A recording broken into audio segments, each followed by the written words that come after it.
right, we're getting, so many wonderful statements from people who knew and appreciated the life of George Herbert Walker Bush. And when you look at the connection and you say, yeah, that's interesting there. Tricia Nixon and Julie Nixon Eisenhower are out with a statement remembering the former president. Our father believed in George H.W. Bush. Richard Nixon kicked off George Bush's campaign in Congress in 1966.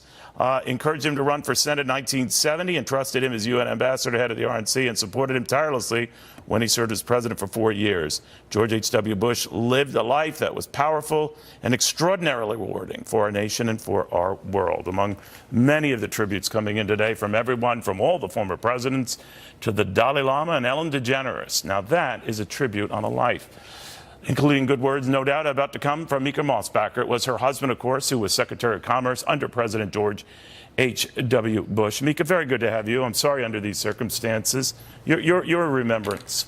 It's a sad day, but my life was influenced by President Bush and touched in so many ways. And I first met him in 1986 when I was a volunteer in his vice presidential office in Houston, Texas. And I'll never forget the first time I met him. He came bounding into the volunteer area and said, "Hey, who's this? And how are you getting along? How are you being treated by these old-timers here?" referring to Jack Steele and Betty White and Betty Green, who were his longtime assistants. And he said to me, I'm considering running again for president.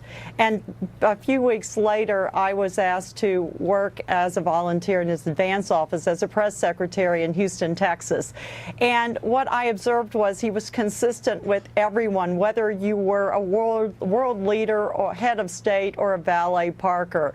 He just had a boundless sense of humor, which I saw on many occasions, especially when we visited him much later, many years later, in 2000 in Kennebunkport at Walker's Point.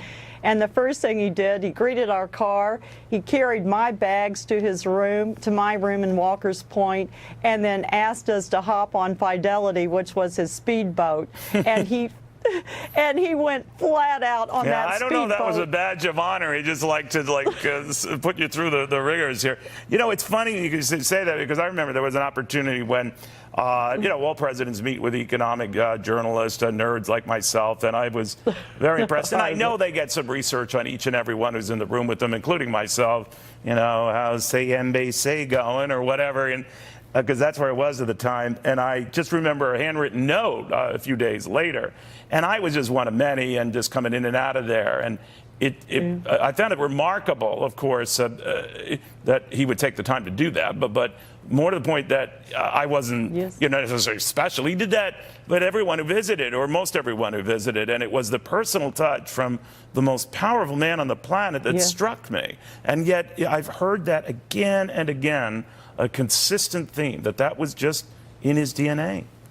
Unique quality. And I was so touched when he reached out to me when my husband was dying of pancreatic cancer. He often gave me a quick phone call just to buck me up. He'd come bounding into Bob's hospital room with the latest joke. He'd entertain the nurses with some of his stories from the past. He just was such a bright light in so many people's lives. In fact, my son called me last night to break the news to me, and Cameron, who's now in his 30s, remembers meeting President Bush as a young kid, and what his legacy, even on Cameron's life. He touched so many people just effortlessly, just by being himself. Really a remarkable man. And his funeral now seems to be uniting, I don't know, some chilled parties, if you think about it. I'm not talking about Democrats. I'm talking about within his own party. They invited Donald and Melania Trump. Donald and Melania Trump accepted. They will be there at the service on Wednesday, I'm told. Further, this president will recognize it as a national day of mourning. Now, maybe this is an honor accorded any former president, as it should be, but the overtures and the give and take care have been refreshingly remarkable. What do you think? Well, from a historical perspective, look how he and President Clinton came together to Very fundraise true. during the, after the earthquake in Haiti. And Barbara Bush often referred to him as the odd couple. And they certainly had their political differences. They were arch rivals, but they came together for the greater good. So I think President Bush was able to set an example of bipartisanship, something that I think even President Trump has signaled that he's willing to do now that we've lost the majority in the House. So again, I think President Bush, with his statesmanship-like personality, his really low, his lack of braggadocio, that we've heard over and over again. I think Barbara Bush used to say his father said, "Don't get a big head."